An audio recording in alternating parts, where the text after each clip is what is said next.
आदाब। Crime petrol सतर्क के आज के इस एपिसोड में मैं अनूप सोनी आप सबका स्वागत करता हूं। जैसे कि हम सब जानते हैं कि पूरी दुनिया इस वक्त कोरोना की महामारी के संकट से गुजर रही है और इस संकट के दुष्परिणामों के बीच कुछ ऐसी खबरें भी आ रही हैं जिनमें ये कहा जा रहा है कि इस दौरान रेप और हत्या जैसे अपराधों में काफी कमी आई है। लेकिन इसका मतलब ये नहीं निकाला जा सकता कि कुछ लोगों के अंदर बैठा असुर अब सुर जैसा व्यवहार करने लगा है। हमारा आज का ये केस इंसान के अंदर बैठे सुर और असुर के द्वंद्व का प्रतीक है। ये वही द्वंद्व है जिसमें कभी इंसान पर भलाई तो कभी उस पर बुराई हावी हो जाती है। लेकिन जब इंसान के अंदर की बुराई उस पर हावी होती है तो एक कोहराम समझ जाता है। और इस केस में ऐसी ऐसी वारदातें सामने आई जिसमें क्रूरता की हद थी। क्राइम सीन का मंजर विचलित कर देने वाला था और अपराधों का मकसद बेहद घिनौना था।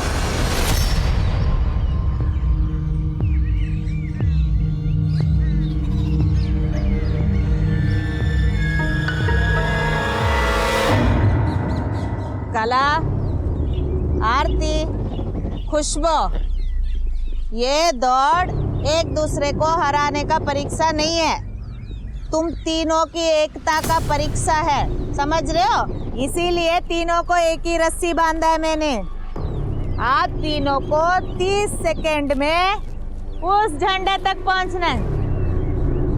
30 सेकंड में तो तालमेल मजबूत होना है, सिर्फ पैरों से नहीं दौड़ना है, दिमाग से दौड़ना चाहिए।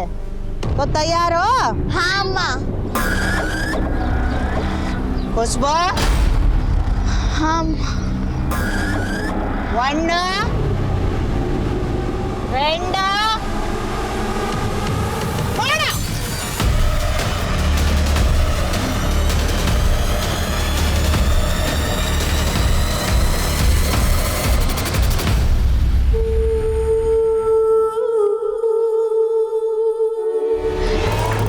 जल्दी आ।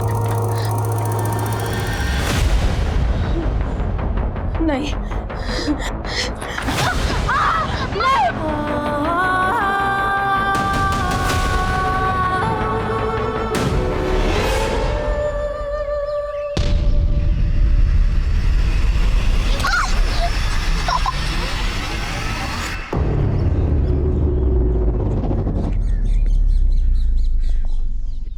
क्या ये? अम्मा, वो सब खुशबू की वजह से हुआ था। बस सफाई नहीं देना है। एकता टूटी तो पता है क्या होता है? सजा।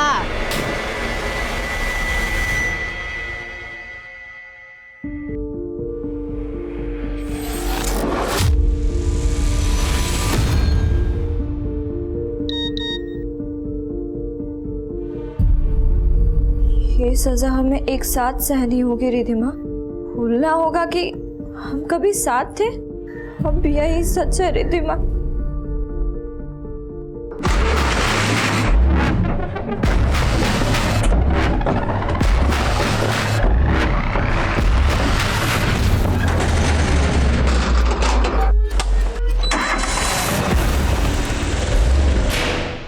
प्लीज फोन मत काटो। मैं जानती हूँ कि मेरी वजह से बहुत बदनामी हुई है आपकी, लेकिन अब मैं अपनी गलती को सुधारना चाहती हूँ। मैं इस बोझ को लेकर नहीं जी सकती कि मेरी वजह से ये बदनामी हो। रिधिमा,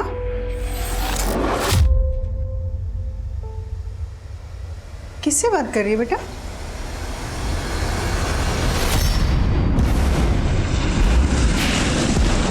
तुमने इतना बड़ा सच मुझसे छिपाया रिधिमा?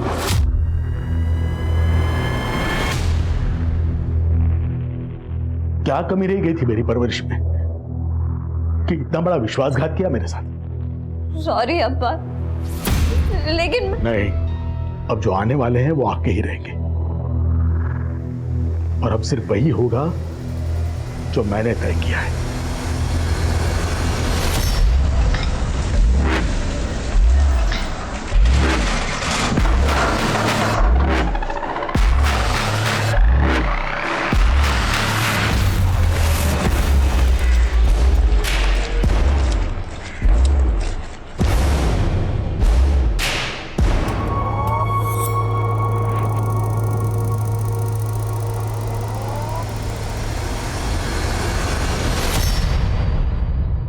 अरे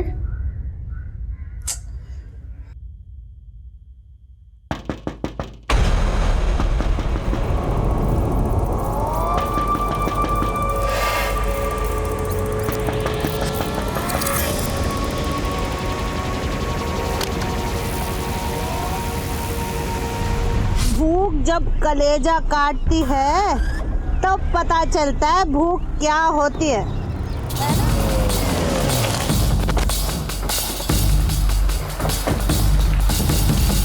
इंस्पेक्टर साहब साहब अंकल मेरे, मैं इधर आया तो दरवाजा खुला था साहब, मैं अंदर आके देखा तो बाहर चलिए, आइए बाहर आइए, बाहर आइए।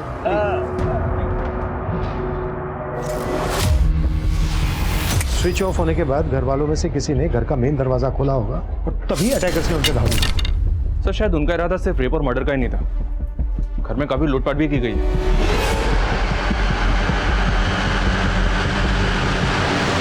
पूरा कबर्ड खाली कर दिया सर।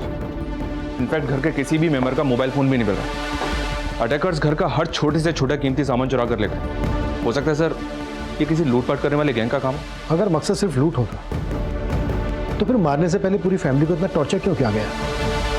बॉडीज को देखकर तो ऐसा लग रहा है जैसे दुश्मनी निकाली गई है सबके साथ। हो सकता है आपसी रंजिश का मामला हो और शक्ल लूट की दी गई। सर नारायण अंकल बहुत अच्छे आदमी थे, मैं इतने सालों से इधर काम करता, मेरे को नहीं लगता कि उनका किसी के साथ कोई दुश्मनी होगा। क्या काम करते हो तुम इधर? खेती बाड़ी सर। वो नारायण अंकल का आसपास बहुत ज़मीन है। अब उनका एक पैर खराब था तो उन्होंने अपनी मदद के लिए मेरे को नौकरी पे रख लिया था।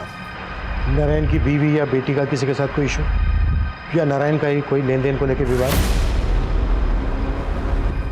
नहीं सर, मेरे को तो कभी ऐसा कुछ लगा नहीं। हाँ, वो वेंकट अन्ना आज इधर आने वाले थे। कौन वेंकट अन्ना? वेंकट अन्ना नारायण अंकल के फ्रेंड, मंडी में अनाज के बड़े व्यापारी हैं और अंकल भी अपना सारा फसल उन्हीं को बेचते हैं। नारायण, ये तेरा बैलेंस पेमेंट 7,09,234 रुपये पूरे हैं या वो तेरे को काउंट करके देखना पड़ेगा, शायद ज्यादा भी हो सकता है।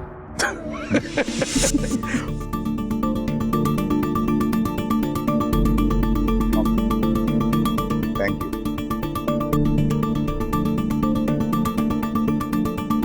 नारायण। बहुत दिनों से मेरे मन में एक बात है जो तेरे को बोलने का था। कैसी बात है? वेंकट अन्ना अपने बेटे बाला की शादी रिधिमा से करना चाहते थे, तो वो लोग आज इधर बात पक्का करने को आने वाले थे और अंकल ने भी मेरे को इसीलिए यहाँ बुलाया था। यहाँ है तो सर आसपास ऐसा कोई विटनेस नहीं मिला जिसने किसी को यहाँ आते जाते देखा। वो सिद्धेश बोल रहा है कि नारायण के दोस्त वेंकट अन्ना और उनका बेटा बाला यहाँ आने वाले थे। उनसे मिलते हैं, शायद उनसे नारायण के बारे में कोई जानकारी मिल जाए।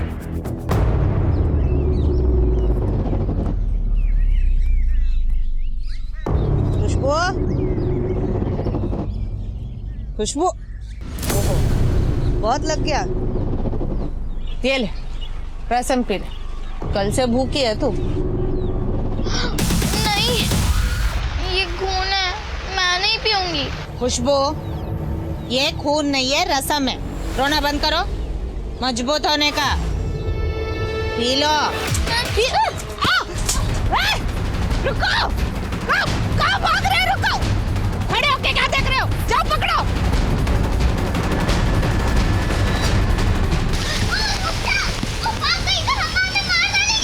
तो तुम दोनों भी भाग चलो मेरे साथ। खुशबू, खुशबू।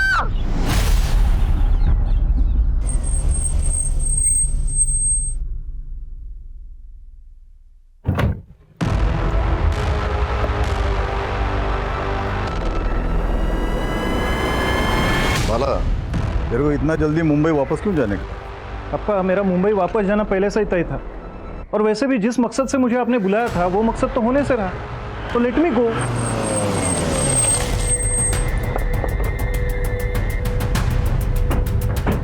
हाँ सर, आप बिल्कुल सही बोल रहे हैं। हमारे मन में हमारे बेटे बाला की शादी नारायण की बेटी के साथ करने का था। इसी के लिए हम कल जाने वाले थे उसके पास, तो अचानक से उसका फोन आया। हाँ नारायण, हम लोग निकल गया है। तुम लोग अभी मत आओ। नहीं है? क्यों? मैं कॉल करता हूँ। क्या वजह थी कि नारायण ने अचानक से आपको मना कर दिया? नहीं, वजह तो कुछ नहीं बताया हमको, तो हम लोग भी एकदम हैरान रह गए। ये इत्तेफाक भी काफ़ी हैरान करने वाला है कि जिस समय आप वहाँ जाने वाले थे उसी दरमियान नारायण उसकी पूरी फैमिली का मर्डर हो गया। देखिए वेंकटेश जी, अगर आप हमसे कुछ छुपा रहे हैं तो बेहतर है। कुछ नहीं छुपा रहे हम। नारायण की जाने का हमको भी शौक लगा है। नारायण हमारा बहुत पुराना दोस्त था। कब से जानते थे आप दोनों एक दूसरे को? ये कुछ 15 साल हो गया।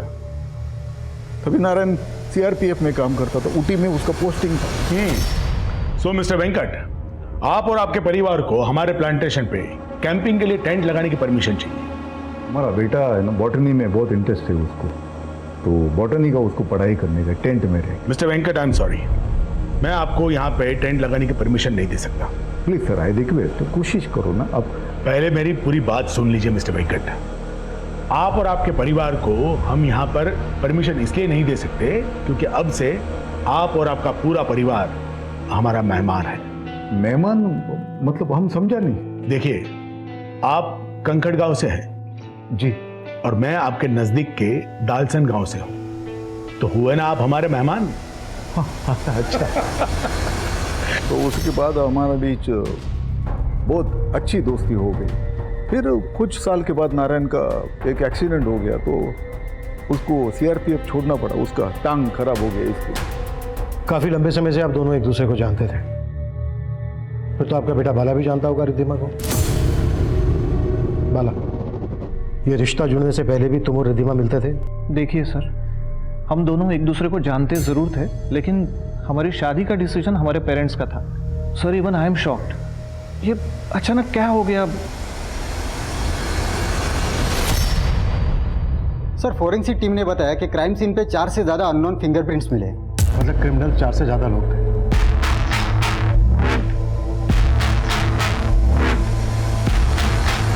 हो सकता है नारायण फैमिली की सुपारी दी गई हो। पॉसिबल है सर, क्योंकि नारायण उस कस्बे का बड़ा जमींदार था और पूछताछ में यही पता चला कि सब लोग उसकी बड़ी इज्जत करते थे। किसी भी प्रकार के विवाद का कोई हिंट नहीं मिला और वेंकट से उसके व्यापारिक रिश्ते भी अच्छे ही थे। और बेटी का रिश्ता पक्का होने से पहले ये कांड हो गया। वजह जरूर कोई बड़ी रही होगी। कपिल, नारायण के सीआरपीएफ के कलीग से भी मिलो, शायद उनसे नारायण के बारे में कोई इंफॉर्मेशन मिल जाए। सर, एक मिनट कपिल, ये नारायण फैमिली के फोटोग्राफ्स में कुत्ता भी दिख रहा है। देखने में काफी फ्रेंडली लग रहा है, शायद पालतू होगा। लेकिन सर, क्राइम सीन पे हमें ऐसा कोई कुत्ता दिखाई नहीं दिया। हाँ, मतलब इस वक्त तो नहीं मिला। सर, नारायण, रिद्धिमा और उसकी माँ सुनैना की पोस्टमार्टम रिपोर्ट आ गई है। रिपोर्ट से कंफर्म हो गया है कि रिद्धिमा और सुनैना का गैंग रेप हुआ है। और सर, रिपोर्ट में चौंकाने वाली बात यह भी है कि मर्डर से कुछ ही दिन पहले रिद्धिमा ने अबॉर्शन करवाया। अबॉर्शन? जी हाँ सर। इसका मतलब रिद्धिमा का किसी के साथ अफेयर चल रहा था, पर किसके साथ? अफेयर का तो अभी तक कोई क्लू नहीं मिला सर, लेकिन मर्डर से तकरीबन 30 मिनट पहले रिद्धिमा के फोन से किसी ने उमा नाम की एक औरत को कॉल किया था। ये उमा कोई और नहीं, नारायण के भतीजे सिद्धेश की बीवी है। सिद्धेश की बीवी? जी हाँ सर। और पता चला है कि उमा भी नारायण के यहाँ काम करती थी। उमा भी नारायण के घर में काम करती थी और उस टाइम पर नारायण के घर पर मेहमान आने वाले थे। इस लिहाज से तो उमा को नारायण के घर पर होना चाहिए था, लेकिन वहां पर हमें मिला सिर्फ सिद्धेश, और सिद्धेश ने भी अपनी बीवी के बारे में हमें कुछ नहीं बताया।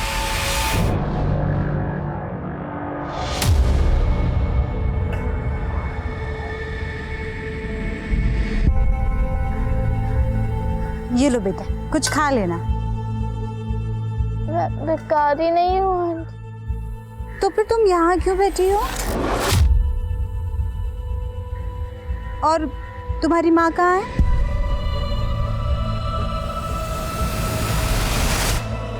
तुम चुप क्यों हो बेटा? तुम्हारे माँ बाप कहाँ हैं?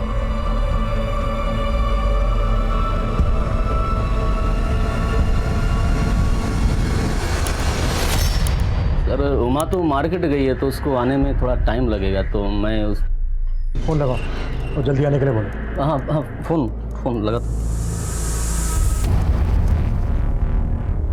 अरे उमा, वो साहब पूछ रहे हैं वो उधर उस दिन तुम्हारी रिधिमा से फोन पे कुछ बातचीत हुई थी क्या? किस दिन? उसी दिन जिस दिन रिद्धिमा और उसके माँ बाप का मर्डर हुआ था। रिधिमा, आप क्यों फोन कर रही हो मुझे?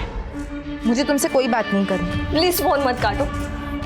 मैं जानती हूँ कि मेरी वजह से बहुत बदनामी हुई है आपकी, लेकिन अब मैं अपनी गलती को सुधारना चाहती हूँ। मैं इस बोझ को लेकर नहीं जी सकती कि मेरी वजह से ये बदनामी। चुप क्यों हो गई? उस दिन क्या बात हुई थी रिद्धिमा के साथ तुम्हारी? साहब, ऐसी ही बात हो गई थी। रिधिमा का रिश्ता तय होने वाला था, वो मेरे साथ अपनी खुशी बांट रही थी। तुम्हारे कहने का मतलब है कि वो इस शादी से खुश थी, जबकि रिद्धिमा शादी से पहले ही मां बनने वाली थी। क्या ये क्या कह रहे हो साहब आप? वही जो हमारे सामने आया है। रिद्धिमा ने अभी कुछ दिन पहले ही अपना अबॉर्शन करवाया। इसके साथ अफेयर चल रहा था रिद्धिमा का। साहब, हमें इस बारे में कुछ नहीं पता।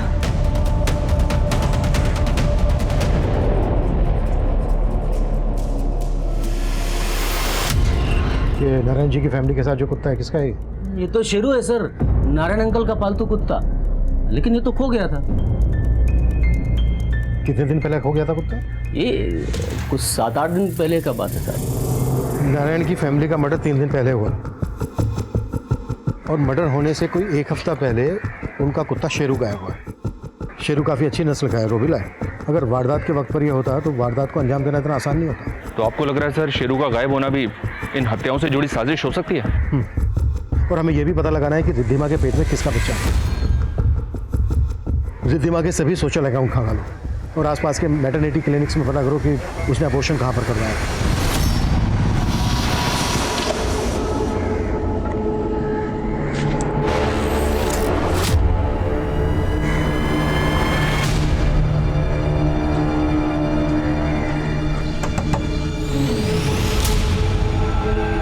क्या बात है मंजू, अचानक फोन करके क्यों बुलाया? सरप्राइज है। अरे क्या सरप्राइज है बताओ ना। हाँ तो ये देखो,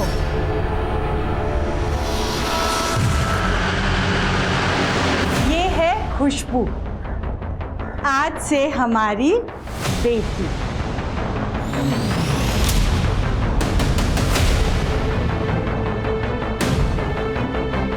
खुशबू की मां एक रेप विक्टिम थी, लेकिन अब वो किस हाल में थी, कहां थी, इस बात से खुशबू भी अनजान थी। लेकिन क्या वो दंपत्ति जो खुशबू को अपनी बेटी मान रहा था, क्या वो सच था या फिर वाकई इसके पीछे भी कोई साजिश थी? नारायण के पालतू कुत्ते शेरू के गायब होने का क्या इस सब से कोई ताल्लुक था?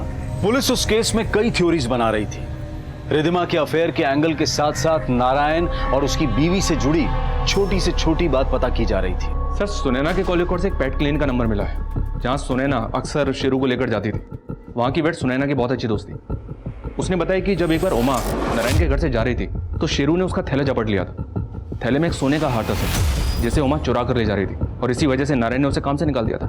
जबकि उमा हमें अपने काम पे ना जाने की वजह तबीयत खराब होना बता रही थी। इस लिहाज से तो शेरू के गायब होने के पीछे उमा का हाथ भी हो सकता है। हाँ कपिल बोलो।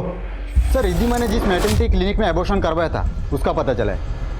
मैं यहीं पे हूँ और उसका भी पता चला है जिसने उसको अबॉर्शन करवाने में मदद की।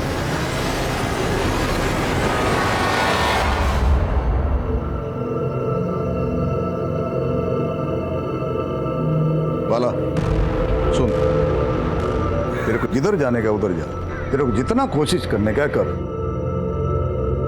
लेकिन ऐसा मत सोचना कि तेरी कोशिशों में तू सफल हो जाए। चंद्रेश, गाड़ी निकल, मुझे फ्लाइट मिस नहीं करना है।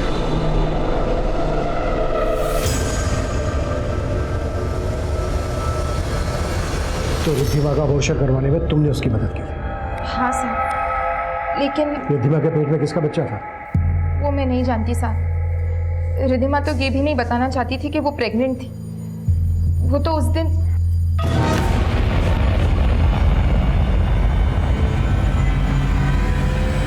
क्या हुआ रिद्धिमा?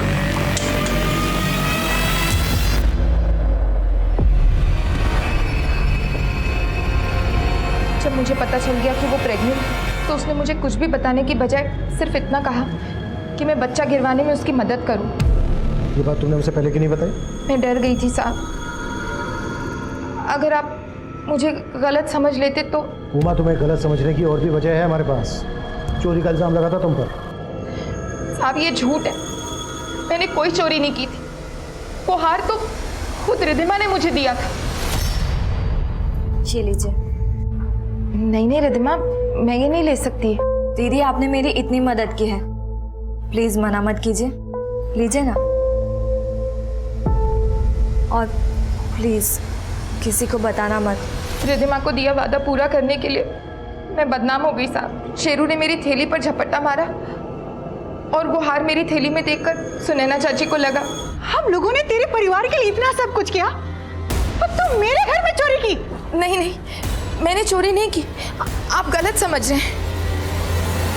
मैंने रिधिमा के लिए जिल्लत से, क्योंकि उनके परिवार के हम पर बहुत एहसान है साहब। तो इसी जिल्लत का बदला लेने के लिए तुमने एक कांड करवाया। तुम्हारा पति भी शामिल था ना इसमें? कहीं ऐसा तो नहीं है कि रिधिमा के पेट में तुम्हारे ही पति का बच्चा था? नहीं नहीं साहब, आप ये क्या बोल रहे हैं? वो बच्चा तो क्या? रिधिमा के पेट में किसका बच्चा था उमा?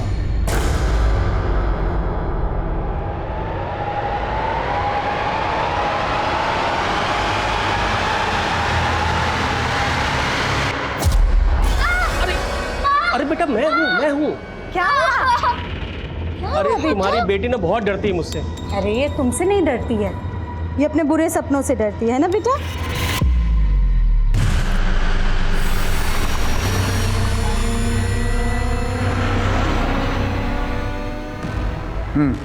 पेमेंट का क्या हो गया?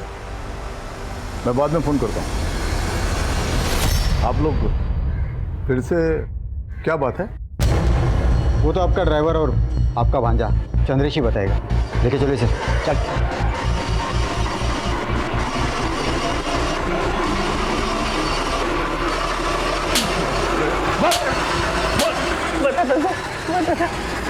सर मैं सच कह रहा, मैं रिधिमा से बहुत प्यार करता था सर। प्यार करता था या फंसा रहा था रिधिमा को? उसके बाप के पैसे के लिए? नहीं सर, मैंने उसे नहीं फंसाया था। हम दोनों एक दूसरे को पसंद करते थे। मैं तो फिर भी अपनी हाथ में रहकर उसे मन ही मन चाहता था। पहला कदम तो उसी ने मेरी तरफ बढ़ाया था।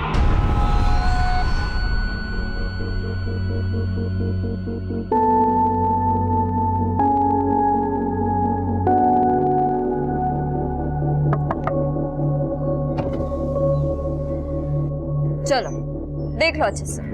जी हाँ देख लो अच्छे से। सी अच्छी लग रही है ना? अब तक चोरी चोरी मुझे ठीक से देख नहीं पाए होगे, है ना? नहीं वो मुझे सॉरी। अरे मजाक कर रही हूँ। वैसे मैं मार्केट जा रही हूँ तो ले चलोगे? उसके बाद हम अक्सर मिलने लगे और धीरे धीरे हम दोनों बहुत करीब हो गए।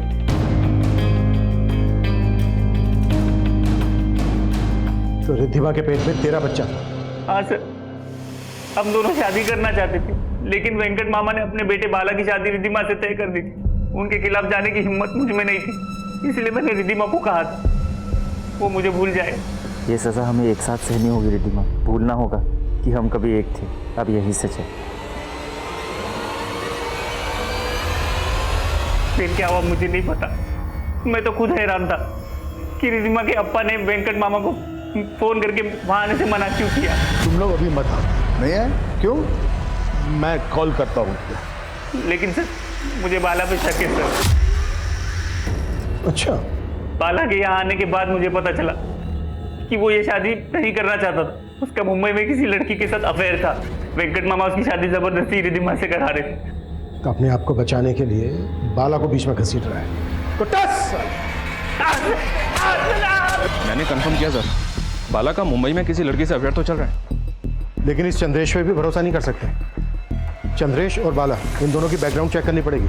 पता लगाना पड़ेगा कि ये दोनों ये कांड कर सकते हैं क्या। जी सर। नारायण के सीआरपीएफ टाइम के दोस्तों से मिले? जी सर, पर फिलहाल वहाँ से कोई काम की इन्फॉर्मेशन नहीं मिली है। नगर पालिका में भी उनके कुत्ते शेरू की फोटो शेयर की थी, पर वहाँ से भी शेरू जैसे किसी कुत्ते की कोई डिटेल नहीं मिली। कहना मुश्किल है सर, शेरू के गायब होने का इस केस से कोई कनेक्शन है भी या नहीं।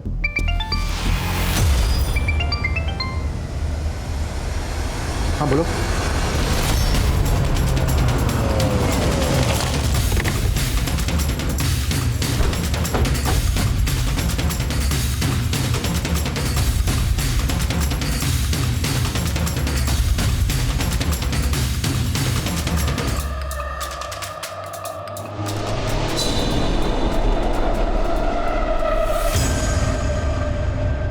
बाहर गई थी साहब, लता घर पर अकेली ही थी। वापिस आके देखा तो लता लता लता ने आत्महत्या। आपको ऐसा क्यों लग रहा है कि लता ने आत्महत्या ही की है? ऐसा भी तो हो सकता है कि जहर लता को किसी ने जबरदस्ती पिलाया। नहीं साहब, पहले भी लता ने कोशिश की थी आत्महत्या करने की, दवा का भी असर नहीं हुआ तो मैंने नजर वजर भी उतार के देखी, लेकिन समझ में ही नहीं आ रहा था कि उस पर किसका भूत सवार था।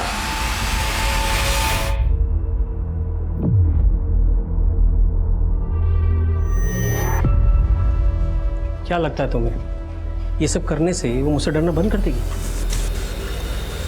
बोला था ना, वो तुमसे नहीं डरती है, वो तो बस अपने। देखो मंजू, कुछ भी हो पर मैं नहीं चाहता कि ये बच्ची यहाँ पे रहे। माना कि हमारी अपनी कोई औलाद नहीं है, पर इसका मतलब ये नहीं कि हम एक ऐसी बच्ची को बेटी बना लें जिसकी मानसिक स्थिति अच्छी ना हो। संतोष, खुशबू पागल नहीं है, वो तो बस अपने अतीत से सहमी हुई है। तुम ना दोबारा ऐसी बातें मत करना।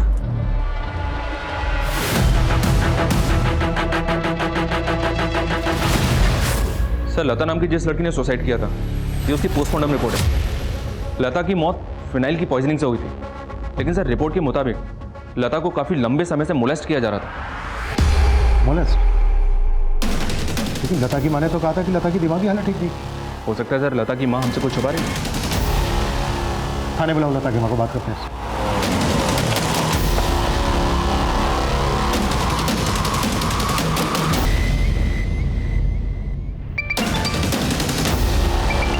हेलो सर, लता की माँ के घर पे तो ताला लगा हुआ है और सर उसका फोन भी स्विच ऑफ आ रहा है। सर वो यहाँ किराए पे रहती थी और पड़ोसी से पता चला है कि वो कल ही घर खाली करके चली गई है।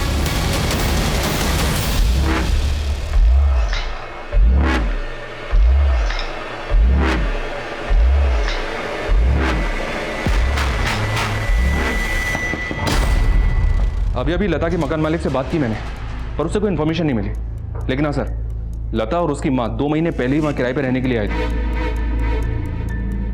इससे तो यही मतलब निकलता है कि लता की माँ पहले से जानती थी कि लता मोलेस्टेशन का शिकार हो रही थी। शायद हमारे सवालों से बचने के लिए वो गायब हो गई। लता की माँ बसंती के गायब होने की कई अटकलें लगाई जा रही थी, लेकिन लता और उसकी माँ के बैकग्राउंड के बारे में कोई भी पुख्ता जानकारी नहीं मिल पा रही थी। तो क्या बसंती किसी डर के कारण गायब हो गई थी, या फिर उसके गायब होने के पीछे कोई और ही रहस्य था? वहीं नारायण के परिवार की हत्या के केस में सिद्धेश और उमा के बाद पुलिस चंद्रेश, बाला और यहां तक के वेंकट पर भी शक कर रही थी। लेकिन नारायण के कुत्ते शेरू के गायब होने की पहेली अब भी पहेली बनी हुई थी, और तभी एक और वारदात सामने आई।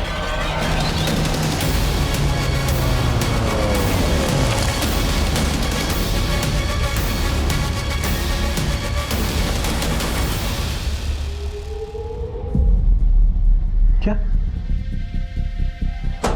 मेन स्विच ऑफ था सर। इस घर में भी मेन स्विच घर के बाहर है, और नारायण के घर का मेन स्विच भी घर के बाहर था। मर्डर से पहले नारायण के घर का भी मेन स्विच ऑफ किया गया था।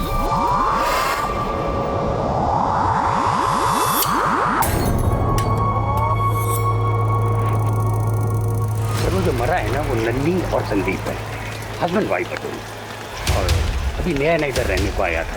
6 महीना पहला उन लोगों का शादी हुआ है। इन दोनों के अलावा और कोई भी रहता था यहाँ पर? नहीं, हाँ, एक मेड उनके यहाँ काम करने को आती है। क्या नाम है मेड का? नाम का तो मेरे को नहीं मालूम था, लेकिन 4-5 दिन पहले उसको मैं यहाँ पे काम करते देखा। 4-5 दिन पहले? स्केच बनवा सकते हो मेड का? बनवा सकता था, कोशिश करेगा, कोशिश।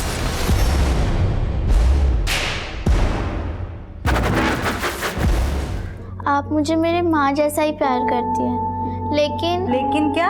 माँ जैसा क्यों? माँ ही हूँ मैं तेरी। पर वो कौन? संतोष। तो उनकी फिक्र मत कर। और ये वो क्या कहती रहती है? पापा बोला कर, पापा हैं वो तेरे। देखना फिर वो भी तुझे बिल्कुल मेरे जैसा प्यार करेगी। माँ! क्या हुआ बेटा? लाइट ही तो गई है, इतना क्यों डर रही है? रुक मैं देखती हूँ। मत जाओ माँ, मत जाओ, दरवाजा मत खोलो। मंजू, दरवाजा क्यों नहीं खोल रही? कब से लॉक हो रहा है?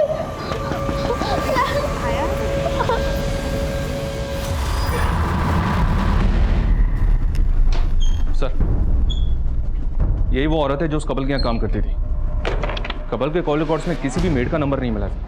इस स्केच को डेटाबेस से ही मैच किया सर, लेकिन पता नहीं चल पा रहा कि ये है कौन। ये भी तो हो सकता है इस औरत ने अभी अभी क्राइम करना शुरू किया हो। शफरी अटैकर्स के साथ इन्वॉल्व भी हो सकती है।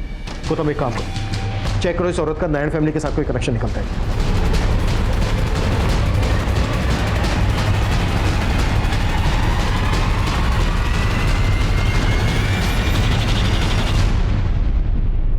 औरत को तो मैं जानता सर। ये जब अंकल ने उमा को घर से निकाला तो इधर काम मांगने को आई थी।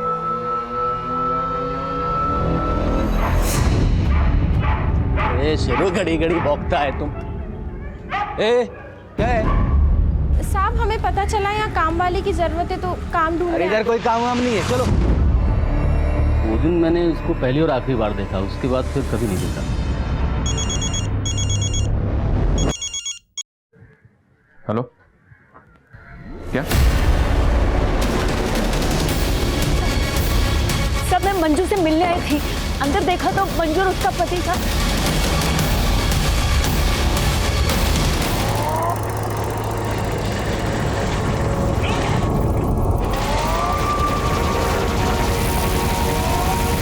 हाँ साहब, मैंने पहले भी इसको एक दो बार यहाँ आसपास मंडराते हुए देखा है।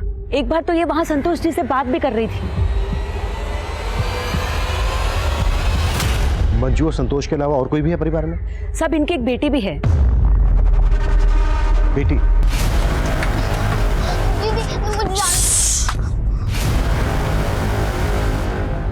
सब यही है खुशबू, जिसे मंजू ने गोद लिया था।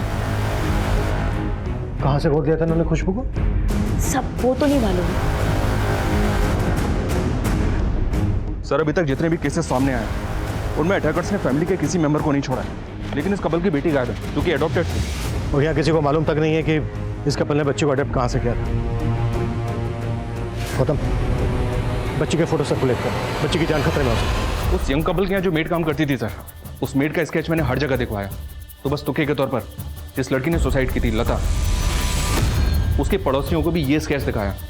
तुक्का लग गया सर। उन लोगों ने बताया कि इस लड़की को लता के घर के पास भी दिखा गया। ये खुशबू तो तेरी लता से भी 2 कदम आगे निकली।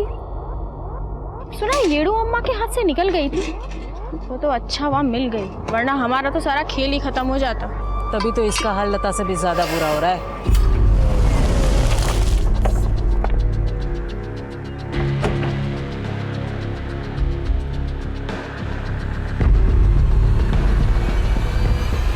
सर अलग अलग एरिया से 2 केसेस और मिले हैं जहां पे कुछ सेम पैटर्न से क्राइम हुआ था। उन 2 घरों में अलग अलग 2 बच्चियां मेड का काम कर रही थी, जो वारदात के बाद से ही गायब है। बच्चियां? जी हाँ सर, ये हैं वो 2 बच्चियां। और सर इस केस की इन्वेस्टिगेटिव टीम से हिंट मिला है कि ये काम बांडूपलिया गैंग का हो सकता है। बांडूपलिया गैंग? जी हाँ सर। और सर बांडूपलिया गैंग का एमओ भी हमारे केसेस से मिलता जुलता है।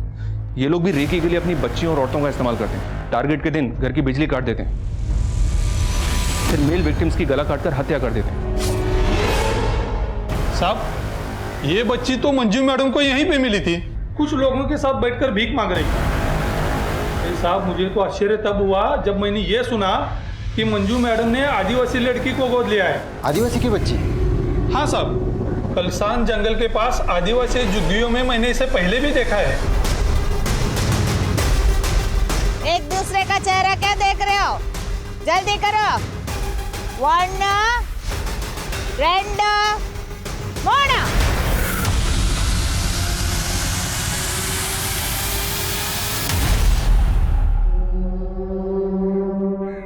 क्यों रुक गई?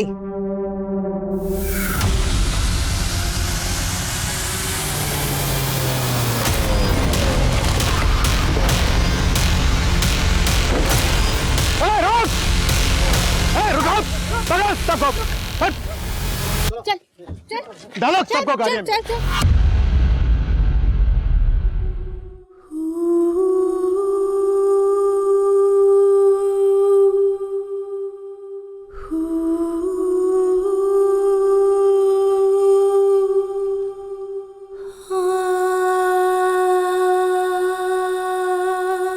बांडूपाल्या गैंग एक ऐसा खतरनाक गिरोह था जो 10 साल पहले तक दक्षिण भारत में 300 से ज्यादा हत्याएं, बलात्कार और करोड़ों रुपए की लूट को अंजाम दे चुका था।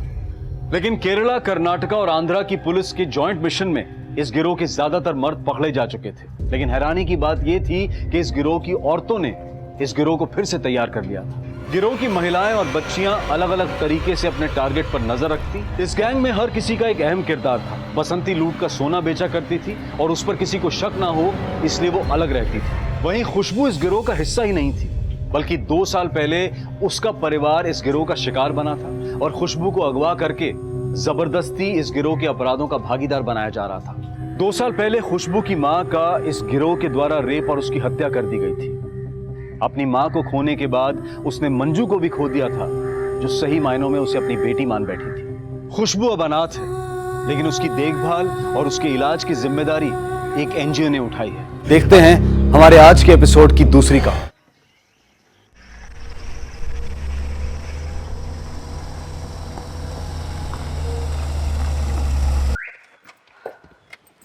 टीना, थोड़ा सामान लेके चलो, मैं अकेला कैसे लाऊंगा? किसी काम के लिए लाए हो मुझे यहाँ?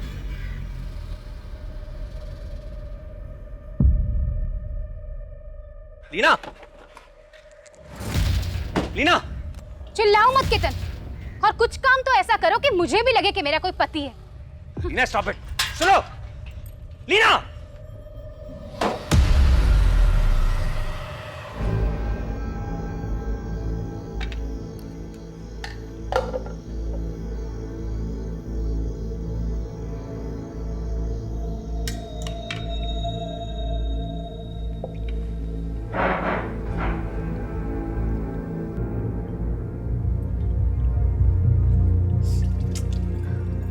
केतन, वॉश बेसिन में से पानी नहीं जा रहा है, लगता है चौक हो गया।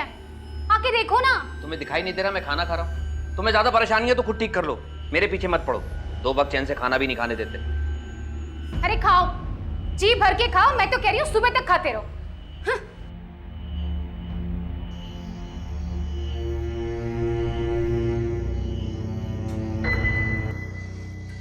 ये कैसी अजीब सी बदबू आ रही है, क्या मुसीबत है? चैन से सो भी नहीं सकते।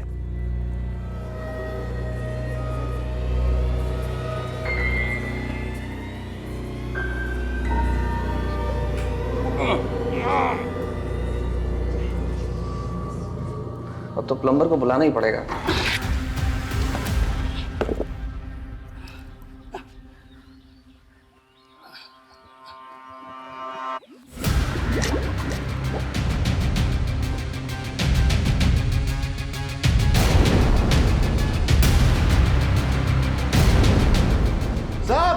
साहब जल्दी है साहब।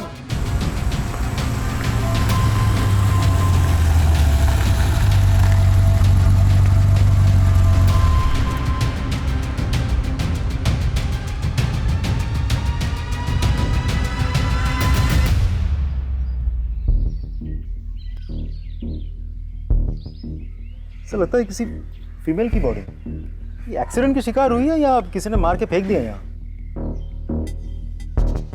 इतनी बुरी तरह से सड़ चुकी है, एज तक समझ में नहीं आ रही सर। विक्टिम की एज और कॉज ऑफ डेथ तो पोस्टमार्टम रिपोर्ट में पता चली जाएगी। श्रीवास्तव, आसपास जितने भी पुलिस स्टेशन है वहाँ की मिसिंग कंप्लेंट चेक कर लेना। आप लोग देखो आसपास कुछ मिलता है क्या।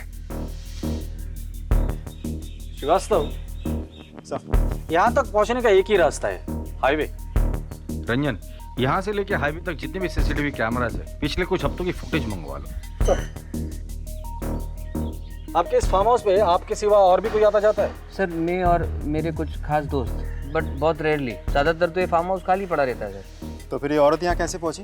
तो कौन है ये? ये कौन है? सर, ये मनोहर, यहाँ का केयर टेकर। इस औरत को जानते हो? इसकी लाश यहाँ कैसे आई? केतन जी, आप बात करने से मना कर रखा है। अगर ऐसा ही है तो बता दीजिए हमें। सर, आप हमारा यकीन कीजिए सर, हम कुछ भी नहीं जानते इस बारे में। श्रीवास्तव, लेके चलो इसे। सर, मैंने कुछ भी नहीं किया सर। आप आइए हमारे साथ।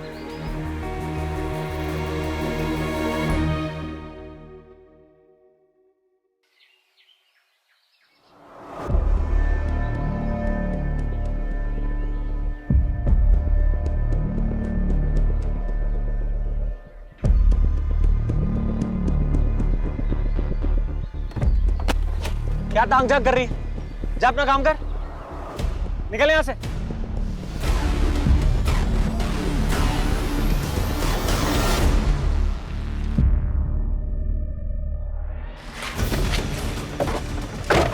पूरा मूड खराब करके रख दिया इसने।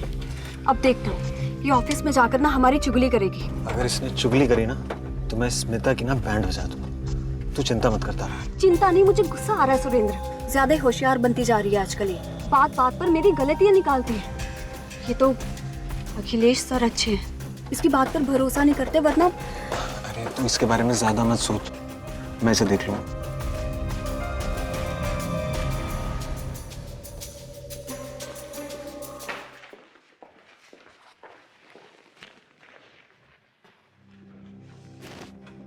देख स्मिता, यहाँ किसी के साथ भी चुगली करने की हिम्मत मत करता। Yes sir. तारा, घर जाने के पहले मुझसे मिलकर जाना। Okay sir.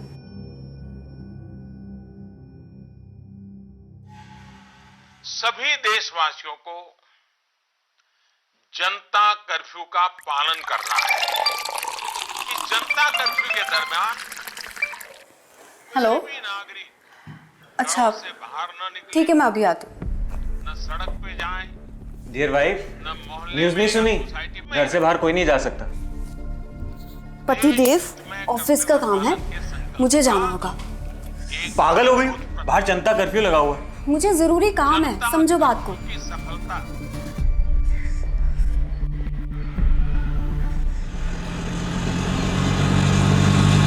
ऑटो भैया प्लीज आगे तक लेकर चल लेंगे, बहुत जरूरी काम है।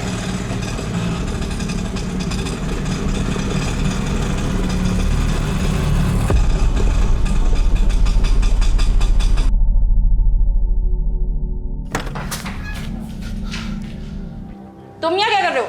बड़ा शौक है ना तुझे तारा की जासूसी करने का। चल बता, आज जनता कर्फ्यू के दिन तारा ऑफिस क्यों गई थी?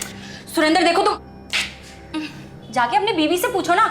और हाँ, एक बात कान खोल के सुन लो, दोबारा मेरे घर पे ये शराब पी के मत आना। देख लूंगा मैं तुझे। हाँ हाँ ठीक है, देख लूंगा तुझे मैं। बता।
क्या यही वो जानवरनुमा इंसान था जो अपने जुनून के कारण उस जिंदगी को खत्म कर रहा था? पुलिस को भी इन्हीं सारे सवालों के जवाब चाहिए थे और इन्हीं जवाबों को ढूंढने की पहली कड़ी के रूप में पुलिस केतन को इंटेरोगेट कर रही थी। मुझे कुछ नहीं पता, लेकिन हमें पता है कि तुझे बहुत कुछ पता है। सर मेरा यकीन करिए सर, मुझे कुछ नहीं पता। मुझे यकीन सिर्फ इन दोनों पर है। अगर ये दोनों अपने पर आ जाए ना तो मुर्दों से भी सच उगलवा लेते हैं। तू तो अभी जिंदा है। चल बोल। मुझे एक बात याद आ गई सर। बड़ी जल्दी याद आया तुझे? मेरे फार्म हाउस पे एक कुक भी काम करता था सर, निसार। वो फार्म हाउस पे अपनी बीवी के साथ रहता था। नाम क्या था? उमंग, उसकी पत्नी का नाम। फिर कुछ महीने पहले निसार, मनोहर, छोड़ो छोड़ो। क्या हुआ? क्यों कुत्तों की तरह लड़ रहे हो? साहब ये मेरी बीबी को छेड़ता है। नहीं साहब, झूठ बोल रहा है ये। निसार तुम जाओ यहाँ से, मैं बात करता हूँ। निकलो तुम से, चलो। साहब तेरे को कितनी बार मैंने मना किया उससे मत उलझा कर। साहब मैंने कुछ नहीं किया साहब। जा यहाँ से। बहुत नैन मटक्का करती है। क्या पागलपन है ये? साहब देखिए, आपने मनोहर को छोड़ने को कहा, मैंने उसे छोड़ दिया, लेकिन ये मेरी बीवी है, इसे मारूं कूटू कुछ भी करो, आप बीच में मत पड़िए। निसार बस सर, वो दिन है और आज का दिन है। निसार अपनी पत्नी के साथ कभी फार्म हाउस वापस नहीं आया। मैंने उसको बहुत ढूंढने की कोशिश की सर, लेकिन वो मिला ही नहीं। कब की बात है ये? सर 3 महीने हो गए शायद। हाँ डॉक्टर साहब, ठीक है, हम लोग आ रहे हैं हॉस्पिटल। जब तक फॉरेंसिक की रिपोर्ट नहीं आती इसे यही रहने दो। और वो निसार और उमंग पता करो ये लोग कहाँ हैं, और केयर टेकर मनोहर इंटरोगेशन के लिए लेकर आओ उसे। तब तक हम लोग हॉस्पिटल होकर आते हैं। सर हेलो डॉक्टर साहब, रिपोर्ट्स रेडी है? सर, बॉडी की कंडीशन बहुत खराब हो चुकी है। हमें थोड़ा और टाइम लगेगा फर्दर इन्वेस्टिगेशन के लिए। ठीक है, लेकिन हो सके तो जल्द से जल्द कीजिए, क्योंकि आपको जितना वक्त लगेगा उतना ही वक्त क्रिमिनल को मिलेगा सबूत के साथ छेड़छाड़ करने के लिए। मेरे स्टाफ को घर गए हुए 2 हफ्ते हो गए हैं, बट डोंट वरी, आप हमारी इनिशियल फाइंडिंग्स के ऊपर आपकी इन्वेस्टिगेशन जारी रखिए। जैसे कि बॉडी में मल्टीपल कट्स है जिसके कारण हेवी ब्लड लॉस हुआ है। मरने वाले की उम्र 25 या 26 साल होगी। उसकी स्कल भी बहुत बुरी तरह से टूट चुकी है। और हाँ, सबसे बड़ी शॉकिंग बात, इस बॉडी से हार्ट, लंग और लिवर गायब है। और यहाँ रिब केज की हड्डियों पर किसी इंसान के दांतों के निशान है। डॉक्टर साहब, क्या बॉडी के चेहरे से जो स्कल है उससे हम उसका चेहरा बना सकते हैं? I will try my level best. Thank you. इंसान के दांतों के निशान? श्रीवास्तव, कहीं ये अपराधी कोई नरभक्षी तो नहीं है? कि जिस तरह से पुलिस के सामने पोस्टमार्टम की रिपोर्ट आई थी और उन्हें ये पता चला था कि महिला के शरीर के कुछ अंग गायब हैं, तो पुलिस के लिए ये एक शॉकिंग न्यूज़ थी। क्या उनका सामना एक नरभक्षी से होने वाला था? सर, हमें फार्म हाउस से कुछ दूरी पर एक सीसीटीवी मिला है। उसमें कार दिखाई दे रही है। उसका नंबर है MP0932JK। ठीक है, आरटीओ से ओनर का पता निकालो। जी सर। MP0932JK।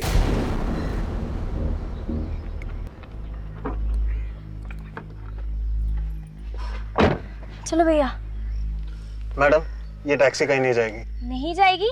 नहीं जाएगी तो रोड पे क्यों लगा रखी है? आपने घर क्यों नहीं रखते? कहाँ से आ जाते हैं नमूने कहीं के। क्या बोला? ए, रुक रुक रुक, क्या बोला तूने? नमूने? क्या बोला? हाँ, रुक।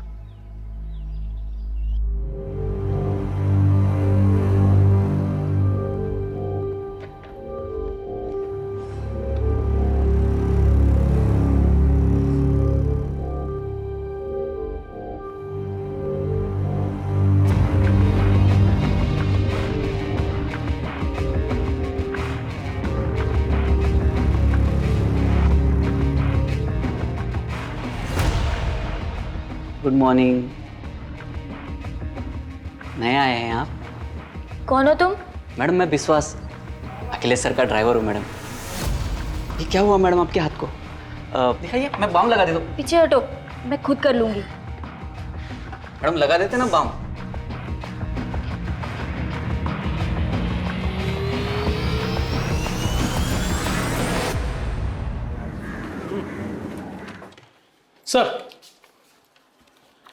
सर, ये स्केच आ गया। सर, ये हमने विक्टिम का 3/4 फेस बनाने की पूरी कोशिश की है, क्योंकि उसका जो ब्रोन स्ट्रक्चर था उसके हिसाब से इतना ही मैच हो पाया। ठीक है, जाइए। सर, एक इन्फॉर्मेशन है सर। बोलो। सीसीटीवी फुटेज में हमें जो गाड़ी दिखी थी उस गाड़ी की डिटेल्स मिल गई है।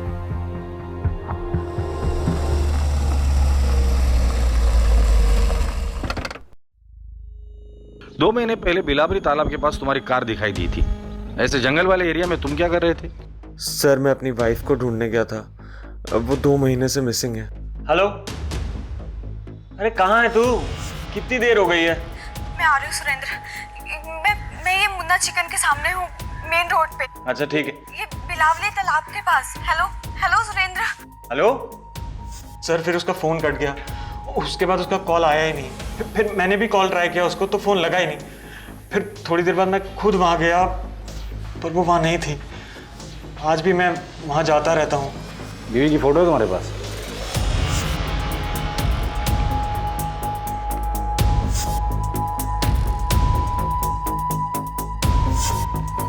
सर, सिमिलर तो है लेकिन लगता नहीं कि यही है। क्या हुआ सर? दरअसल उस तालाब के पास हमें एक औरत की लाश मिली है। सर, मेरी बीवी तारा सिर्फ गायब हुई है, उसके साथ ऐसा कुछ उल्टा सीधा नहीं हो सकता। तुम इतने यकीन के साथ कैसे कह सकते हो? और अगर वो गायब है तो तुमने जाके पुलिस स्टेशन में रिपोर्ट लिखवाई थी? हाँ सर, मैंने लिखवाई थी, पर फिर मैं पुलिस स्टेशन नहीं जा पाया और वहां से कोई फोन भी नहीं आया।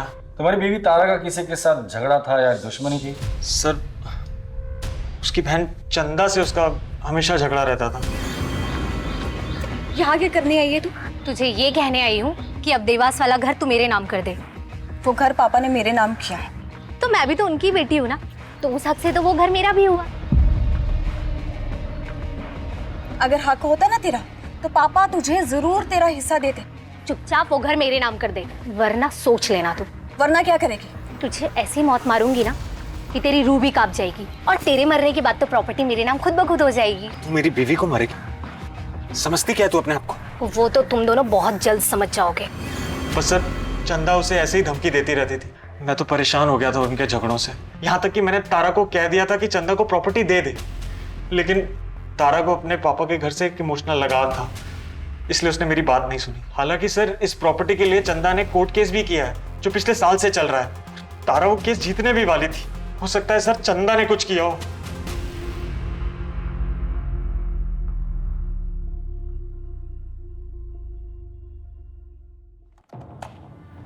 सर, तारा के घर से लेकर ऑफिस तक हमने सारा सीसीटीवी फुटेज निकाल लिया है, लेकिन कुछ खास हाथ नहीं लगा। लेकिन हाँ, एक फुटेज है जहां तारा किसी गाड़ी में बैठी हुई दिखाई दे रही है। अब क्योंकि अंधेरा है तो विजुअल क्लियर नहीं है सर।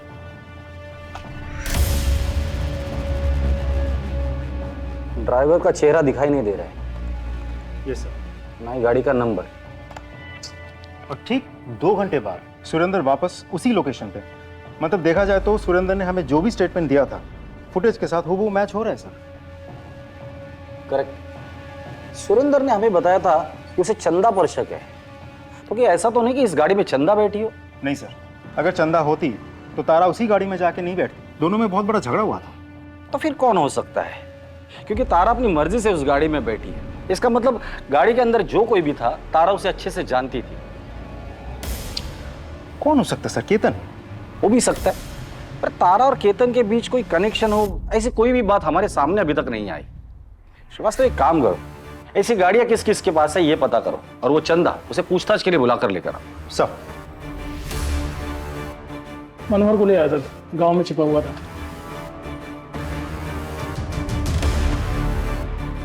बोल मनोहर। साहब, मुझे यहाँ क्यों लाया साहब? साहब, मैंने कुछ नहीं किया साहब। वो उस दिन फार्म हाउस में लाश मिली ना, तो मैं थोड़ा सा घबरा सा गया था, तो इसलिए मैं अपने घर भाग गया था। मनोहर, जिस लाश की तू बात कर रहा है ना, उस लाश का हार्ट, लीवर और लंग तीनों गायब है। अब सिर्फ इतना बता दे, वो लाश किसकी थी और किसने मारा था उसे? नहीं साहब, मैं वहाँ काम करता था साहब, मैंने कुछ नहीं किया साहब। ये निसार और उमंग वो कैसे गायब हो गए? सच बता, वो लाश उमंग की है ना? तूने मारकर उसे वहां छुपा दिया था ना? क्या किया रे उस बॉडी पार्ट्स का? मैंने कुछ नहीं किया, बस उससे थोड़ी सी हमदर्दी थी, गाली भी देता था साहब। बस उमंग ना उन सारी बातों से ना परेशान रहती थी, तो वो बस अपना मन हल्का करने के लिए वो सारी बातें मुझे बताती थी। अच्छा, तेरा ये जो मालिक है केतन और उसकी बीवी लीना, इनके ताल्लुकात कैसे? वैसे तो ठीक ही है, मतलब उन दोनों के बीच में टेंशन चलते रहता है। केतन आखिरी बार फार्म हाउस पे कब आया था? हाँ, करीब 2.5 महीना पहले। सब वो एक औरत को लेकर आए थे। आखिर तुम मेरे पीछे पड़ी क्यों? तुम्हें समझ में नहीं आता? एक बार हमारा ये रिश्ता अब नहीं चल सकता। बस जो होना था वो यहां तक हो गया। बार बार मैं तुम्हें एक बात को नहीं समझा सकता। अगर तुम समझती क्यों नहीं, लीना को पता चल जाएगा तो वो मुझसे दूर हो जाएगी, मेरा नुकसान हो जाएगा। तुम क्या बोलूं तुम्हें मैं?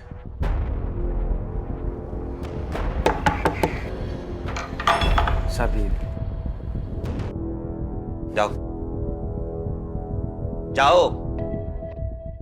सब लीना मैडम के साथ वही औरत आई थी जो केतन सेठ के साथ आई थी। केतन, बहुत सच छुपा कर रखा है तूने हमसे।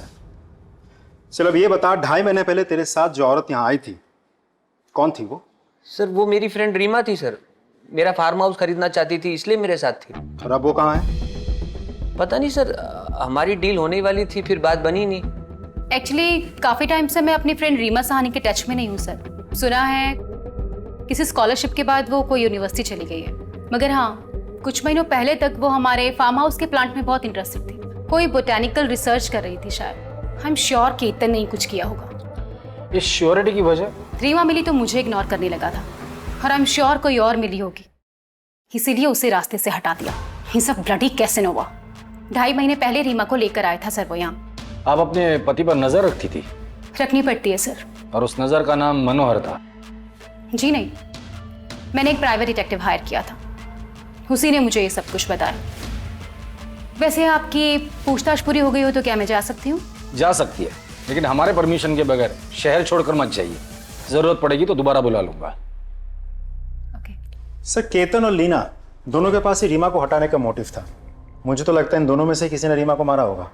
नहीं श्रीवास्तव, 3 औरतें गायब हुई है, उमंग, रीमा और तारा, और लाश हमें सिर्फ एक औरत की मिली और मुझे लगता है वो शायद तारा की है। तो क्या सर उन दोनों का भी खून हुआ है और उसमें भी यही 2 इन्वॉल्व है? लेकिन सर मोटिव क्या हो सकता है? पता नहीं सर, सब कुछ बहुत उलझ सा गया है। श्रीवास्तव, यही उलझन तो हमें सुलझानी है।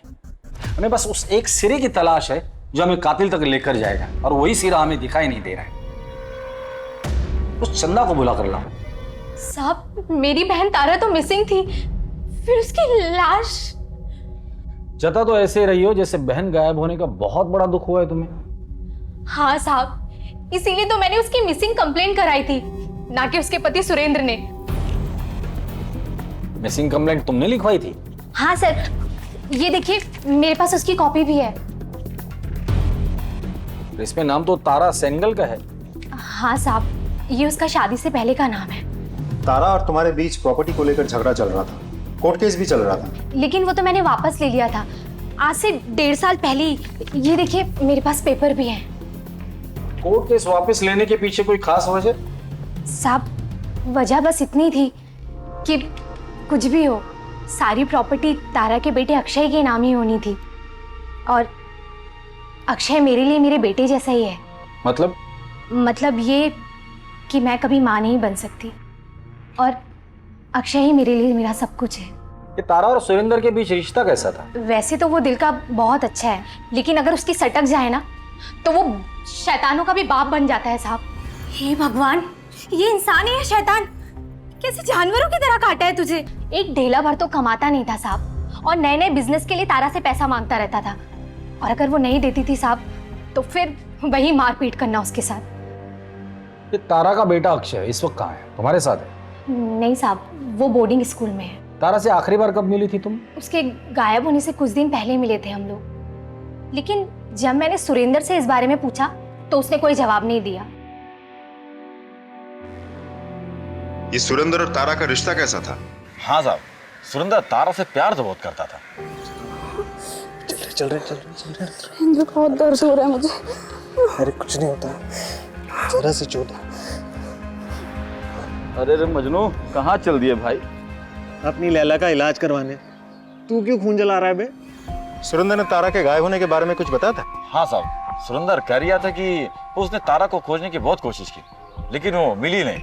उसके चक्कर में सर दिन रात दारू पीने लग गया। सर कुछ दिन पहले ना आया था मेरे पास ही, और कह रहा था कि 10 दिन की छुट्टी पे जा रहा है, और हंसने लगा। वो सर ऐसी बात बोली कि मेरे को भी हंसी आ गई। उसने ऐसा भी क्या बोला था?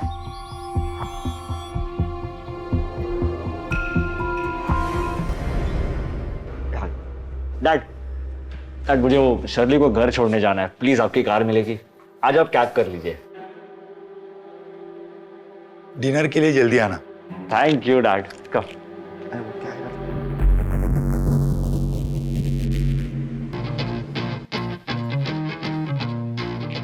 मीना, थोड़ा वॉल्यूम तो कम करो। नहीं होगा बंद, इसको सुनने से शांति मिलती। शांति खामोशी में मिलती। नहीं होगा बंद, और आपको जहाँ शांति मिलती है ना, आप वहाँ जाइए। और तुम जहानुम में जाओ, देखता हूँ मुझे कहाँ शांति मिलती है।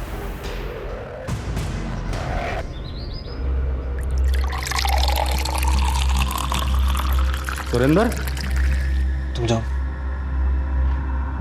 सर, आप यहाँ कुछ काम था?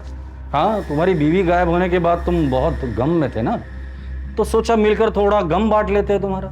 श्रीवास्तव, देखो बेचारा कितने गम में है। बीवी को जाकर 1 महीना नहीं हुआ और तुमने दूसरी शादी भी कर ली। सर वो मैं अकेला नहीं रह सकता। नाम क्या है इसका? तारा। तारा? सर वो तारा की याद में मैंने इसका नाम तारा ही रख दिया। आपकी बीवी तारा कहाँ काम करती है? सर वो अखिलेश सीए के यहाँ काम करती थी। क्या तारा की लाश मिली? So sad.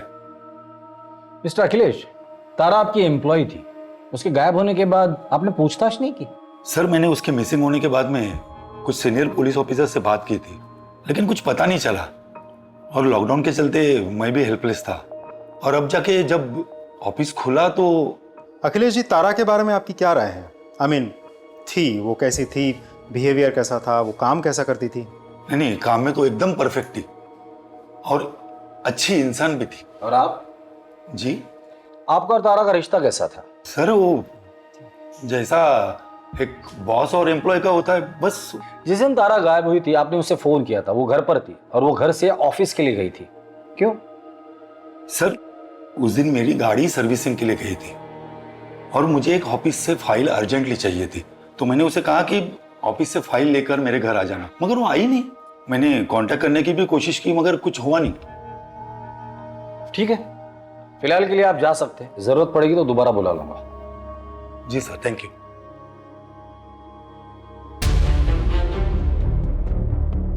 सर एक बात मुझे समझ में नहीं आई, वो फाइल इतनी भी क्या अर्जेंट थी कि अखिलेश ने तारा को जनता कर्फ्यू के दिन ऑफिस भेजा था? हाँ सर, जब वो ऑफिस से काम खत्म करके घर जा चुका था, फिर उसे अचानक से फाइल की याद क्यों आई? बात किसी फाइल की है ही नहीं, इस अखिलेश ने हमें आधी कहानी बताई है, बात कुछ और ही है। Extra marital affair sir? हो सकता है। हाँ, लेकिन इंसान के दांतों के निशान भी तो हमें बॉडी पे मिले थे, उसका क्या? और एक्स्ट्रा मैरिटल अफेयर के साथ नरबख्शी का क्या कनेक्शन हो सकता है?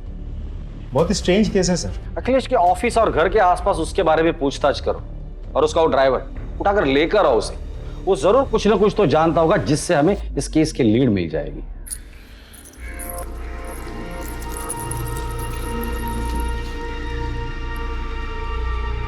अखिलेश के ड्राइवर विश्वास तुम ही हो? जी साहब। सर विश्वास,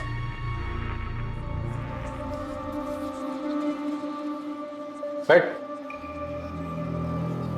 तारा को जानता है? जानता हूँ ना साहब, हाल ही में अपन उसके बस्ती में रहने के लिए गए साहब।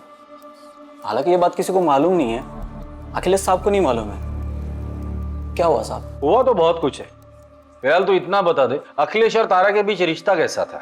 सिर्फ मालिक और नौकर थे या और कुछ? सर कई बार लगता तो था उन दोनों में कुछ चक्कर है। अखिलेश साहब की पत्नी मीना मैडम को भी उन पर शक था, कई बार सवाल भी पूछती थी। तुम्हारी हिम्मत कैसे हुई मुझे मेरे पति के केबिन में जाने देने से रोकने की?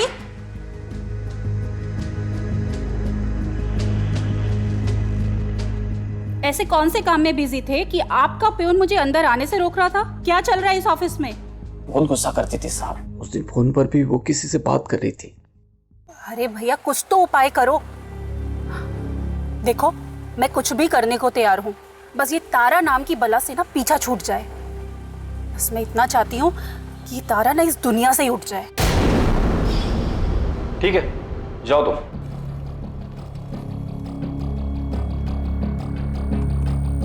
सर कहीं ऐसा तो नहीं कि मीना ने अपने पति को वापस पाने के लिए तारा का खून करवाया और बाद में ये नरभक्षी वाला एंगल डाल दिया ताकि हम सब कंफ्यूज हो जाए? हो सकता है, क्योंकि कोई भी औरत अपने पति को दूसरे के साथ देख ले तो जलन तो होगी, और बदले की आग में वो किसी भी हद तक जा सकती है। तुम चंदा और तारा के केस डिटेल्स निकालो, मुझे लगता है हमें मीना से भी बात करनी होगी।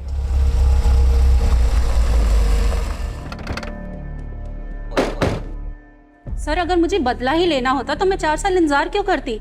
मैं उसे उसी टाइम खत्म कर देती जब मुझे पता चला था कि मेरे पति का चक्कर उस तारा से चल रहा है। और वैसे भी मेरे पति को क्या फर्क पड़ता है, उसे तो अपने ऑफिस में रोज खूबसूरत जवान लड़की चाहिए। तारा नहीं तो और कोई सही, लेकिन हाँ मैं उस तारा से नफरत जरूर करती थी। ठीक है, जरूरत पड़ेगी तो दोबारा आएंगे। हाँ श्रीवास्तव बोलो। सर केस के बारे में चंदा ने झूठ बोला है, वो केस अभी भी ओपन है और कोर्ट में चल भी रहा है। और सबसे इंटरेस्टिंग इन्फॉर्मेशन तो यह है कि इन दिनों चंदा जिसके साथ रह रही है वो कोई और नहीं बल्कि विश्वास है, अखिलेश का ड्राइवर। उठाकर लेकर आओ दोनों को।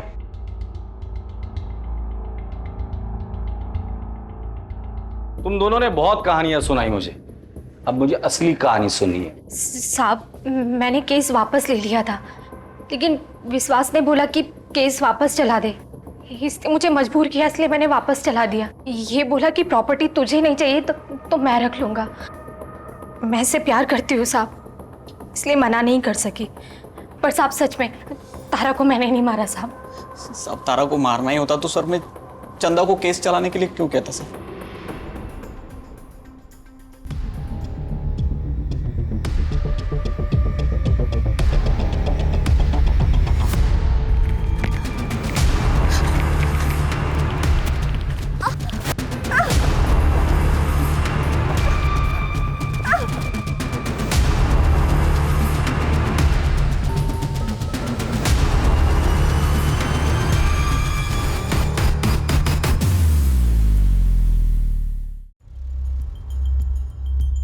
इस केस में कई सस्पेक्ट है। तारा का पति सुरेंद्र, जो तारा से बहुत प्यार जताता है, लेकिन तारा के मरने के बाद वो तुरंत दूसरी औरत से शादी कर लेता है। चंदा, कई अफेयर्स करने के बाद अब उसका अफेयर अखिलेश के ड्राइवर विश्वास के साथ चल रहा है, और अपने बहन के साथ उसका प्रॉपर्टी का केस भी चल रहा है। अखिलेश की बीवी मीना, जिसे तारा और अखिलेश के अफेयर के बारे में पता था और वो तारा से बहुत नफरत करती थी। केतन और लीना, जिनके फार्म हाउस पर तारा की लाश मिली थी। ये निसार और उमंग, ये कपल अभी भी गायब है। और सर इस सब के बावजूद तारा उस फार्म हाउस वाले एरिया में क्यों गई थी? सर कहीं ऐसा तो नहीं कि वो किसी और से मिलने गई थी, शायद केतन या लीना से, या फिर किसी और से। या तो इन सस्पेक्ट में से कोई नरभक्षी है या फिर कोई हमें गुमराह करने की कोशिश कर रहा है। हेलो, क्या?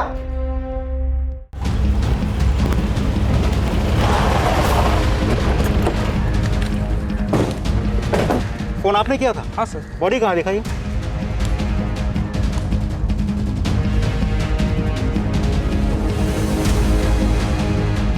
हटाओ सब।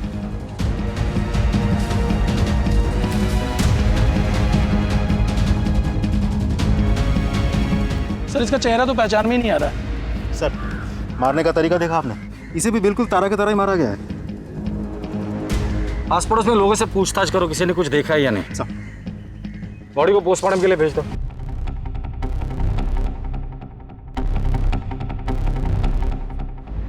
सर ये मर्डर भी तारा मर्डर केस की तरह ही है, लेकिन इस केस में हमें रिस्ट पर मार्क्स मिले हैं कि इन दोनों केसेस में दोनों बॉडीज में हमें एक चीज कॉमन मिली है, और वो है ओमेगा 3। ओमेगा 3 तो स्टेरॉइड है जो अक्सर जिम जाने वाले लोग लेते हैं। इसका मतलब कातिल जो भी है वो जिम फ्रीक आदमी है। उसे ड्रग्स और स्टेरॉइड की भी आदत है। वो अपनी बॉडी बनाने के लिए बहुत सारे अननेचुरल सप्लीमेंट्स और स्टेरॉइड के यूज करता होगा। Thank you very much doctor. Sir Nisar की बीवी उमंग का पता चल गया है सर, वो पास के ही गांव में है। सब मेरा पति निसार बहुत शक्की था। उसके रोज रोज के शक से, उसकी मारपीट से तंग आके मैं ये अनजान गाँव आ गई ताकि कोई मेरे तक पहुंच ना सके, और सब खास करके तो वो निसार। जब तुम फार्म हाउस पे थी तो केतन और लीना के अलावा और कौन आता था फार्म हाउस पर? सब मेम साहब के अलावा उनके खास दोस्त आते थे। और कोई नहीं आता था? और हाँ सर, एक बार जब फार्म हाउस पे कोई नहीं था तब एक आदमी आया था। ये फार्म हाउस किसका है? केतन साहब का। उनकी पत्नी का नाम क्या है? लीना मैडम। एज क्या होगी? लेकिन आप कौन है और ये सब क्यों पूछ रहे हैं? जी शायद मैं उन्हें जानता हूँ, so just confirming. By the way आपका नाम क्या है? आप भी बहुत खूबसूरत हो, तुम फूल की तरह। लेकिन उसके बाद मैंने उसको कभी नहीं देखा सर। जब तुमसे उसने मेम साहब के बारे में पूछा तो तुमने सारी इंफॉर्मेशन दे दी उसे? अब वो इतने प्यार से पूछ रहा था साहब, तो मैं मना नहीं कर पाई। लीना जी, हमने सुना है कि कोई था जो आपसे मिलने के लिए बहुत डेस्परेट था, आपसे जान पहचान बढ़ाने के लिए उसने कोशिश भी की थी। कुछ याद आया? नहीं? कोई बात नहीं, मैं लेडी कांस्टेबल को बोल दूंगा, वो आपकी याद ताजा कर देगी। हाँ थोड़ा सा दर्द होगा लेकिन याद जरूर आ जाएगा। मैं एक आदमी से मिली थी सर, उसे मैंने फार्म हाउस के बारे में बताया था। अब सुनिए, जी कहिए। क्या ये आपका सेल फोन गिर गया? जी नहीं, मेरा सेल फोन तो मेरे पास है। अच्छा, बाय द वे, ये फार्म हाउस आपका है? जी हाँ। बहुत खूबसूरत है, थैंक यू। बिल्कुल आप ही की तरह। वो bye the way, I am Suraj. If you don't mind, क्या मैं एक दो पल आपके साथ चल सकता हूँ? वो क्या है ना कि मैं यहाँ पे नया आया हूँ, तो I am looking for a good company. उसके बाद हम 2 बार और मिले। कमाल है लीना जी, आप ऐसे किसी भी अजनबी के साथ। एक्चुअली सर, मैं अपनी मैरिड लाइफ में खुश नहीं थी, और इनके बारे में मैं आपको बता चुकी हूँ। वो आदमी बहुत ही इम्प्रेसिव था, और किसी से 2 पल हंसकर बात करने की खुशी को मैं रेसिस्ट नहीं कर पाई। बट कुछ दिनों बाद हम लोग फार्म हाउस से चले गए थे। मैं अपने काम में बिजी हो गई, और उसके बाद मैं उससे कभी नहीं मिली। नंबर है उसका? जी नहीं। चेहरा तो याद होगा। श्रीवास्तव, स्केच आर्टिस्ट को बुला, उसका स्केच बनाने में हमारी मदद कीजिए। जाइए।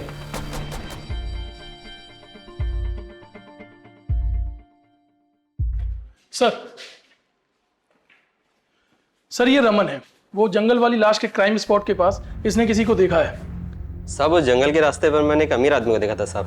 बड़ा अजीब लगा मुझे, क्योंकि वहाँ तो अक्सर मजदूर आते जाते थे। अब ऐसे रास्ते पर वो आदमी अपनी महंगी कार लाया और चला गया, कुछ समझ में नहीं आया साहब। स्केच बनवा सकते हो उसका? श्रीवास्तव, स्केच आर्टिस्ट को बोलो और इसका स्केच बनवा लो। सर आप आइए मेरे साथ।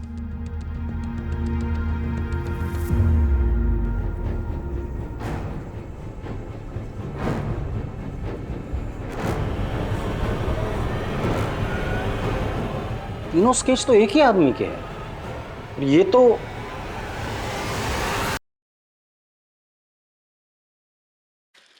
अखिलेश जी। सर आप बैठिए बैठिए बैठिए। यहीं से गुजर रहा था, सोचा आपसे मिलकर चला जाऊं। अरे कहाँ ये घास फूस खा रहे हैं आप? अरे हाँ, लॉकडाउन था ना, नॉनवेज मिला नहीं होगा आपको। हाँ सर, सॉरी, मैं कुछ समझा नहीं सर। समझाता हूँ। अखिलेश जी, आपने हमें बताया कि आपने तारा को ऑफिस भेजा था फाइल लेने के लिए, क्योंकि आपकी गाड़ी सर्विसिंग के लिए गई थी। पर आपने ये नहीं बताया कि आप गाड़ी सर्विसिंग से वापस लेकर भी आए थे। अखिलेश जी, शर्ली कहाँ है? और उसका बॉयफ्रेंड, मतलब आपका बेटा, वो कहाँ है? बेटा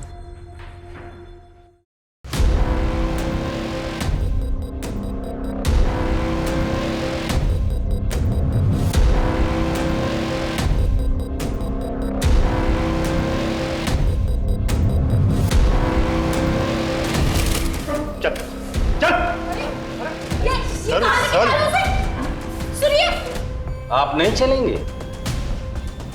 चलो। सॉरी साहब, मैं अपने बेटे को बचाने की कोशिश कर रहा था। ऐसे बेटे को बचाने से अच्छा ये होता कि इसे हमारे पास लेकर आते। ऐसे हैवान को बचाकर तुमने भी बहुत बड़ा जुर्म किया है। साहब, मैं शर्मिंदा हूँ। आपके शर्मिंदा होने से उन लोगों की जान वापस नहीं आएगी जिसे आपका बेटा खा चुका है। अब मुंह खोलकर बताइए। बताता हूँ साहब, ये बात सच है कि मैंने उस दिन मेरी कार सर्विसिंग को दी थी और वापस मंगा ली थी। उस दिन विक्रांत मेरी कार ले गया था, ये बात मैंने आपसे छुपाई थी। मगर जब विक्रांत रात को देरी से घर आया और तारा भी फाइल लेकर नहीं आई, तब मुझे लगा कुछ तो गलत है। अखिलेश जी, जो इसने किया है ना, उसे गलती नहीं कहते, हैवानियत कहते हैं। अब तू मुंह खोलेगा?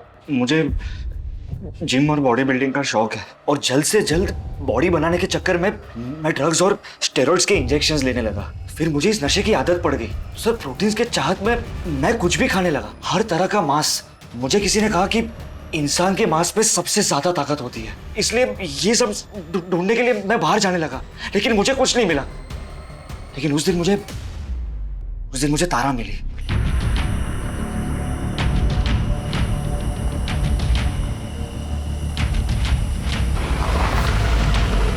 अरे तारा, कहाँ जा रही हो?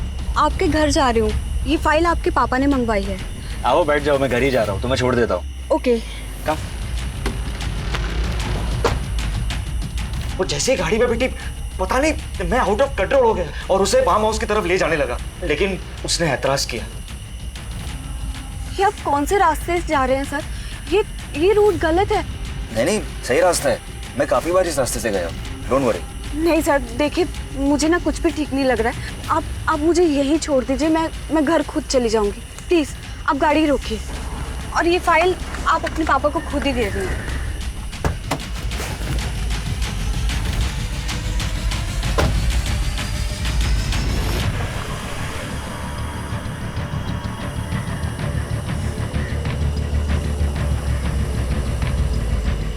हेलो सुरेंद्र, हाँ मैं आ रही हूँ सुरेंद्र।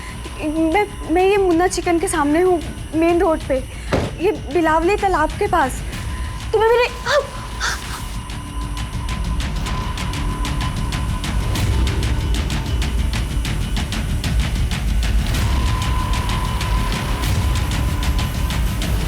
फार्म हाउस ले गया क्योंकि मुझे पता था कि फार्म हाउस अब हमेशा खाली रहता है। जब विक्रांत घर पे आया तो मैंने कार में खून देखा। मेरी कार को फिर से वो सर्विसिंग के लिए डाला और वापस भी ले आया। मगर जब मुझे पता चला कि शेरली गायब हुई है, मुझे याद आया कि विक्रांत ने मुझे कहा है कि वो पुनः अपने काम से गई है। मुझे पक्का यकीन था कि विक्रांत ने उसके साथ कुछ न कुछ किया है। मैं उससे प्यार करता था सर, पर उस दिन मुझे उसके शरीर में अपनी गर्लफ्रेंड की नहीं, इंसान के मांस की खुशबू आ रही थी। विक्रांत, ये कैसे गाड़ी चला रहे थे तुम? तुम ठीक तो हो रहा? विक्रांत, ये क्या कर रहे हो तुम? विक्रांत, तुम्हें क्या हो गया है? विक्रांत, ये ग्लव्स क्यों पहन रहे हो तुम? कुछ बोलो तो सही, ये क्या कर रहे हो तुम? विक्रांत, विक्रांत छोड़ो मुझे।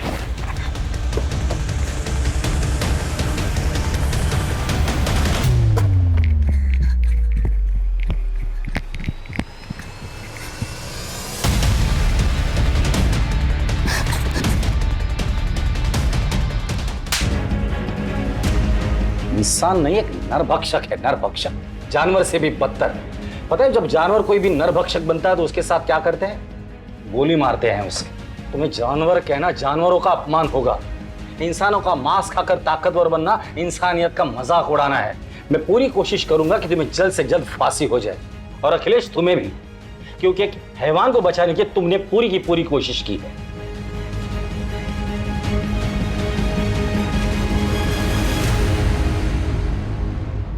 ये समय हम सब के लिए आत्म परीक्षण का समय है, एक सबक सीखने का समय है, ताकि हम अपने अंदर की कमजोरियों को जान सकें और उन्हें दूर करने की पूरी कोशिश करें।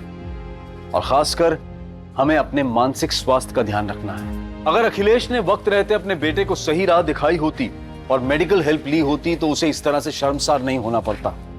अगर विक्रांत ने अपने जुनून में स्टेरॉइड्स और इंजेक्शंस का इस्तेमाल नहीं किया होता तो वो कभी नरभक्षी नहीं बनता। और सबसे बड़ी बात, अगर सुरेंद्र तारा से लड़ने और रूठने के बजाय घटना वाले दिन उसके साथ चला जाता तो क्या तारा की दर्दनाक मौत टल नहीं जाती? अगर जुनून को सही राह मिल जाए तो पर्वत लांघे जा सकते हैं, समंदर को चीरा जा सकता है। लेकिन अगर जुनून भटक जाए तो क्या हश्र होता है वो आपके सामने है। ध्यान रखें कि कहीं आपका कोई अपना इस तरह के जुनून का शिकार ना हो रहा हो। उनके साथ समय बिताएं, उनसे बात करें, उनकी मदद करें, ताकि फिर से इंसानियत शर्मसार ना हो। मैं अनूप सोनी आपसे विदा लेता हूं। फिर मुलाकात होगी क्राइम पेट्रोल सतर्क में एक और नए केस के साथ। तब तक अपना और अपने परिवार का ख्याल रखें, सतर्क रहें, सुरक्षित रहें और देखते रहें क्राइम पेट्रोल सतर्क। जय हिंद। क्राइम पेट्रोल के और भी दिलचस्प कहानी देखने के लिए हमारे चैनल को सब्सक्राइब करें और बेल आइकॉन दबाना न भूलें।